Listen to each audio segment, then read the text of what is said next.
శ్రీమాత్రే నమః, శ్రీ గురుభ్యో నమః.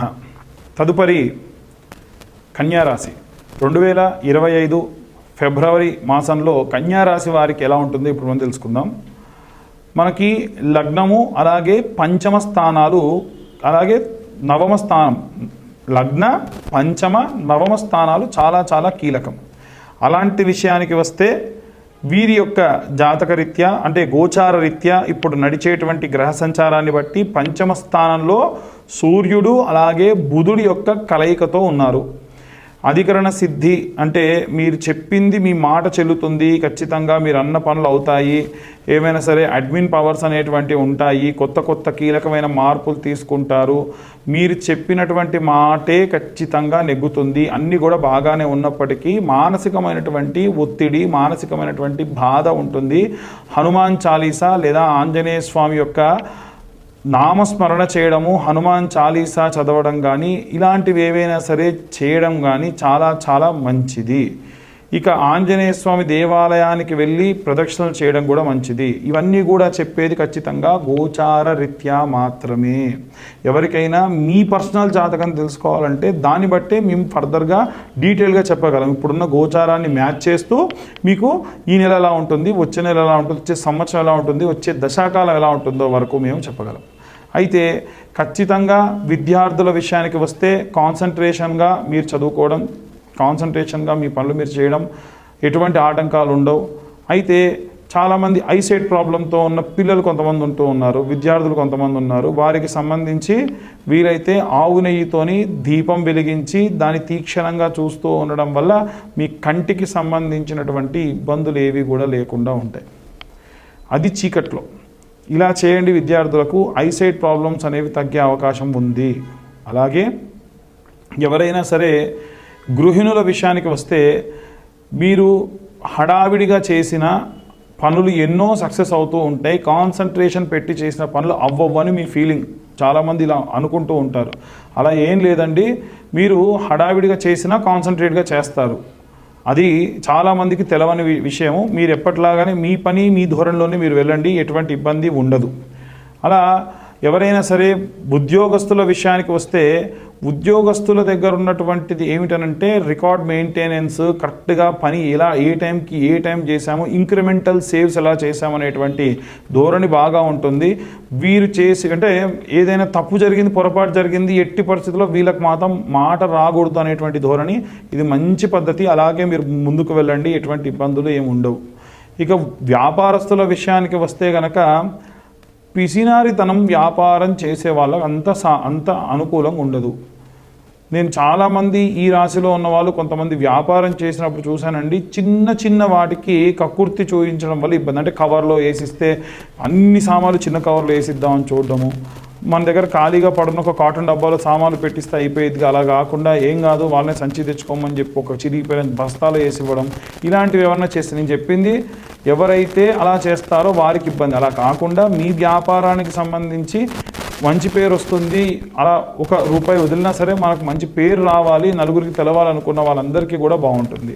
అలాగే ఎవరైనా సినీ రాజకీయ రంగాల వారికి సంబంధించి, అలాగే ఏవైనా సరే కోర్టు వ్యవహారాల్లో ఇబ్బందులు ఉన్న వాళ్ళు ఎవరైనా ఉంటే కనుక ఖచ్చితంగా మీరు మృత్యుంజయ దేవతకు సంబంధించినటువంటి మంత్రం చదవడం మంచిది, కాలభైరవాష్టకాన్ని చదవడం మంచిది, అలాగే అర్ధనారీశ్వర స్వామి దేవాలయం సందర్శించడం మంచిది. చాలా చాలా అనుకూలమైనటువంటి పరిస్థితులు ఖచ్చితంగా ఈ జాతకం వారికి, ఈ రాశి వారికి ఈ మాసంలో కనిపిస్తూ ఉన్నాయి. ఇక ఏవైనా సరే తీసుకోవాల్సినటువంటి జాగ్రత్తలు ఎలా ఉన్నాయి, ఎలాంటి రెమెడీస్ పాటించాలో ఇప్పుడు మనం తెలుసుకుందాం. అయితే అన్ని రాసుల వారికి కూడా, ముఖ్యంగా ఈ ఒక్క రాశికనే కాకుండా అన్ని రాసుల వారికి కూడా ప్రత్యేకంగా ఈ మాసంలో తీసుకోవాల్సినటువంటి రెమెడీస్ ఏమిటి అంటే విద్యార్థులు, గృహిణులు, అలాగే వ్యాపారస్తులు, అలాగే ఉద్యోగస్తులు వీరందరికీ సంబంధించి ప్రత్యేకంగా మనం చెప్పుకోదగ్గటువంటి రెమెడీస్ కొన్ని ఉన్నాయి. ముఖ్యంగా ఏమిటంటే ఎవరైనా సరే విద్యార్థుల విషయంలో వస్తే కనుక విద్యార్థులు దక్షిణామూర్తికి సంబంధించి మేధా దక్షిణామూర్తి స్తోత్రం అని ఉంటుంది. ఆ మేధా దక్షిణామూర్తి స్తోత్రం చదువుకోవడం మంచిది.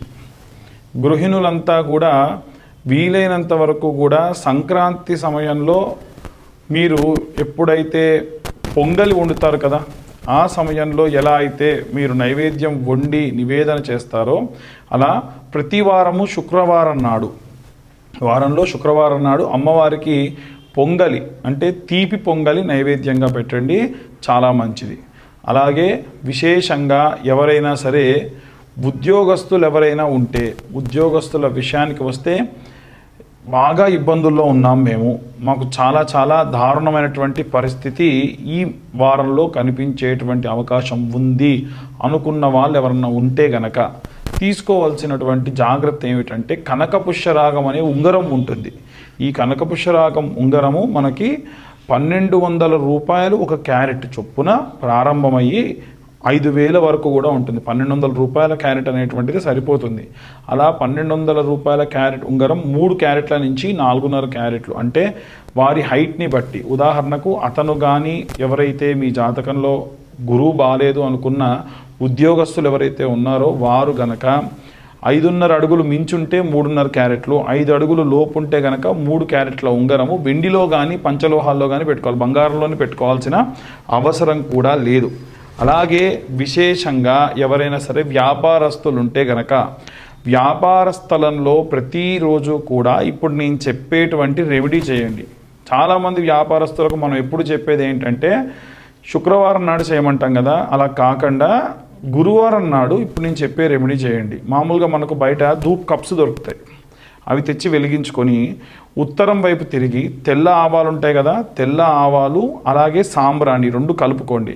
కొంతమంది పొడి చేస్తారు, తెల్ల ఆవాలు పొడి చేసి ఈ యొక్క సాంబ్రాణిలో కలుపుతారు, అలా కూడా చేసుకోవచ్చు. కానీ తెల్ల ఆవాలు అలా వేయడమే చాలా మంచిది. అలా తీసుకొని ఇలా నుదురు దగ్గర పెట్టుకొని ఓం క్లీం కృష్ణాయ నమః. చాలామంది కృష్ణ అంటే కృష్ణ పరమాత్మ పేరు కదా, కృష్ణ అన్నదానికి అర్థం ఏమిటి అని అంటే ఒక్క కృష్ణ పరమాత్మ అనే కాదు, కష్టములన్నీ కడతీర్చేవాడు, కష్టములన్నీ కడతీర్చేటువంటి సమయము అని అర్థం. కాబట్టి ఓం క్లీం కృష్ణాయ నమః అని ఆ యొక్క ఆవాలు అలాగే సాంబ్రాణి నుదురు దగ్గర పెట్టుకొని 5 సార్లు వేయాలి. ఇలా సాంబ్రాణి అది ఇలా పెట్టుకొని 5 సార్లు వేయాలి. ఇలా 11 వారముల పాటు చేయాలి, 11 గురువారాల పాటు చేయాలి. ఈ నెలంతా అయితే చేయండి, మీకు ప్రశాంతంగా ఉంది బాగుంది అనుకుంటే మంచిది. అయితే ఇలా మీరు ఎప్పుడైతే పెట్టుకొని వేస్తూ ఉన్నారో అదే సమయంలో వీలైతే మీ మనసున ఉన్న కోరిక, ఉదాహరణకు ఉద్యోగస్తులు చేస్తే ఉద్యోగానికి సంబంధించిన కోరిక, అలాగే వ్యాపారస్తులు కనుక చేస్తే వ్యాపారానికి సంబంధించిన కోరికని కోరుకోవచ్చు. ముఖ్యంగా గుమ్మడికాయ కనుక ఒకవేళ కుళ్ళిపోవడం కానీ పండిపోవడం కానీ జరిగిందనుకోండి, ఎట్టి పరిస్థితుల్లో చాలామంది చేసేటువంటి తప్పేంటంటే అదే ఉట్టిలో మళ్ళీ కొత్త గుమ్మడికాయ ఏ రోజు పడితే ఆ రోజు మంచి పసుపు రాసేయాలి పెట్టేయాలి, ఇలా చేస్తూ ఉన్నారు. ఎట్టి పరిస్థితుల్లో అలా చేయకండి. గుమ్మడికాయని వీలైనంత వరకు కూడా అమావాస్య నాడు ఒక ఆంజనేయ స్వామి దేవాలయంలో ఉంచండి, అక్కడ నిద్రపోవాలి ఆ గుమ్మడికాయ, మీరు కాదు గుమ్మడికాయ నిద్రించాలి. అలా నిద్రించినటువంటి ఆ గుమ్మడికాయని మరుసటి రోజు అమావాస్య మరుసటి రోజు శుభ్రంగా పసుపు రాసి 11 సార్లు కుంకుమ బొట్లు పెడుతూ కూష్మాండాయై నమః సకల నరఘోష నరపీడిత నివారికాయై నమః కూష్మాండాయై నమః. నేను చెప్పేది అలాగే చెప్పుకుంటూ ఓం నమో కూష్మాండాయై నమః నరఘోష నరపీడిత నివారికాయై నమః అనుకుంటూ ఒక్కొక్క బొట్టు పెట్టాలి. చాలామంది కుంకుమ తీసుకొని అన్నిటికి పెడుతూ ఉంటారు, అలా చేయదు. ఒక్కొక్కసారి కుంకుమ తీసుకోవాలి పెట్టాలి. ఇలా 11 బొట్లు పెట్టండి. పెట్టిన తర్వాతకి పాత ఉట్టి పారేయండి, ఎందుకంటే ఆ ఉట్టికి ఆల్రెడీ ఖరాబ్ అయిపోయిన గుమ్మడికాయ సంబంధితమైనటువంటి సొనంతా అంటుంటుంది. కాబట్టి ఎట్టి పరిస్థితుల్లో అలా చేయకుండా అదంతా కూడా శుభ్రంగా ఆ ఉట్టి పారేసి కొత్త ఉట్టిలో పెట్టుకోండి. ఇలా చేయడం వల్ల ఇంట్లో ఎటువంటి నరఘోష నరపీడితములు ఉన్నా సరే పోతాయి. ఇది ఒక మంచి రెమెడీ. ఆ తర్వాతకి ఇంకొక విషయం ఏంటంటే ఎవరైనా కోర్టు గొడవలు అలాగే కోర్టుకు సంబంధించినటువంటి వ్యవహారాల్లో ఇబ్బందులు పడుతూ ఉన్నారు, సినీ రాజకీయ రంగాల వారు ఎవరైతే ఉన్నారో, అంటే భారీ పని ఒక పెద్ద పని ఒక మంచి ప్రాజెక్టు గురించి వెళ్తున్నారు అనుకోండి, ఏం చేయాలి అని అంటే అమ్మవారి గుడికి వెళ్ళి మనకు గుమ్మడి పండు ఉంటుంది, ఆ గుమ్మడి పండు పైన కర్పూరం పెట్టి వీలైతే ఆ దేవాలయంలో అమ్మవారికి దిష్టి తిప్పి, కర్పూరం వెలిగించి దిష్టి తిప్పి దాన్ని ఈశాన్య భాగంలో కొట్టేసి వెనక్కి తిరిగి చూడకుండా వెళ్ళిపోండి. అంటే దేవాలయంలో దర్శనమైన తర్వాతకి దేవాలయం నుండి బయటికి వచ్చి ఆ దేవాలయం బయటే దిష్టి కుడివైపు 3 సార్లు తిప్పాలి, ఎడంవైపు ఒకసారి తిప్పాలి. తిప్పి అమ్మ నా కోరిక తీరేటట్టు చూడు తల్లి, అన్ని దోషాలు పోవాలని చెప్పి ఆ గుమ్మడికాయని ఆ దేవాలయంలో ఈశాన్య భాగంలో కింద కొట్టేస్తే 2 ముక్కలైపోవాలి. లేదా చేత్తో అలా కొట్టి ఆ 2 ముక్కలు అయిపోయిన దాన్ని కూడిది ఎడమ కుడి పెట్టేసుకొని అలా పెట్టినటువంటి దాన్ని మళ్ళీ వెనక్కి తిరిగి చూడకుండా కాళ్ళు కడిగేసుకొని మీరు వెళ్ళిపోండి. కాళ్ళు కడుక్కోండి, ఖచ్చితంగా కడుక్కొని వెళ్ళండి.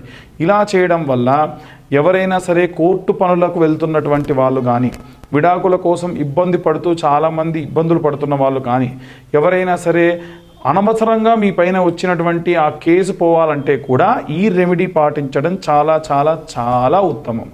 ఇలా చేయడం వల్ల అన్ని వర్గాల వారికి, ఇప్పుడు నేను చెప్పిన సినీ రాజకీయ రంగాల వారికి, ఉద్యోగస్తులకి, అలాగే విద్యార్థులకి, గృహిణులకి అందరికీ సంబంధించిన విషయం. వివాహం కావట్లేదు అన్న వాళ్ళు ఎవరైతే ఉంటారో ఖచ్చితంగా ఎక్కడైనా స్వయంభూగా వెలిసినటువంటి దేవాలయం, మనకు హైదరాబాద్లో అయితే మా గురువుగారి దేవాలయమే ఉంది.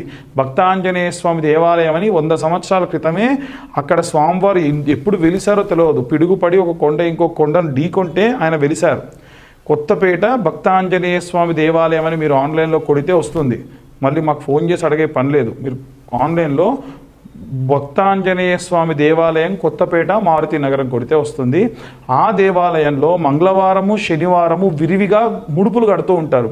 వివాహం కాని వాళ్ళు ఎవరన్నా ఉంటే ఆ దేవాలయానికి వెళ్ళి ఒక 200-250 ఆయనకి ఇస్తే పూజ చేసి మీకు ఇస్తారు. అక్కడ ఎలా ప్రదక్షిణ చేయాలి, ఎలా మీరు ఆ ముడుపు కట్టాలి అనేది చెప్తారు. వెళ్ళేప్పుడు కొబ్బరి బోండం, పైన పిలక ఉన్న కొబ్బరి బోండము, జాకెట్ ముక్క, పసుపు కుంకుమ, 11 నాణెములు, అవి రూపాయి బిళ్ళలు కానివ్వండి, 2 రూపాయల బిళ్ళలు కానివ్వండి, 11 నాణెములు కావాలి. అవి తీసుకొని ఆ దేవాలయానికి వెళ్ళండి. వివాహం కాని వారికి సంబంధితమైనటువంటి వివాహ దోషములన్నీ కూడా పోగొట్టేటువంటి దేవాలయం. మనం వీలైనంత వరకు అందరినీ కూడా, అన్ని వర్గాల వారిని కూడా టచ్ చేస్తున్నాం. ఒకవేళ ఎవరికైనా ఇంకా అంటే నా పరిస్థితి ఇదండి, వీళ్ళ గురించి మీరు చెప్పట్లేదు అనేటువంటిది ఏదైనా ఉంటే మీరు ఛానల్లో కింద కామెంట్ చేయొచ్చు, లేదా మా నెంబర్కి మెసేజ్ పెట్టండి. జాతకానికి సంబంధించిన విషయంలో కూడా గతంలోనే చెప్పాను, డేట్ ఆఫ్ బర్త్ టైం ఉన్నటువంటి వారు ఎవరైనా సరే నాకు మీరు వాట్సాప్ చేయండి, డీటెయిల్స్ అన్నీ కూడా వస్తాయి. 2025వ సంవత్సరంలో 2025 రూపాయలు మాత్రమే మేము స్వీకరిస్తూ ఉన్నాము. కాబట్టి ఈ నూతన సంవత్సరంలో జాతకం తెలుసుకోవాల్సిన వాళ్ళు ఎవరైనా సరే మా వాట్సాప్ నెంబర్కి మీరు మెసేజ్ చేస్తే మీకు డీటెయిల్స్ అన్నీ కూడా రావడం జరుగుతుంది. డీటెయిల్డ్గా మీరు ఈ జాతకానికి సంబంధించిన విషయాలు తెలుసుకోవచ్చు. అందరికీ కూడా మరొకసారి నూతన సంవత్సర మరియు రాబోయేటువంటి తెలుగు నూతన సంవత్సర శుభాకాంక్షలు.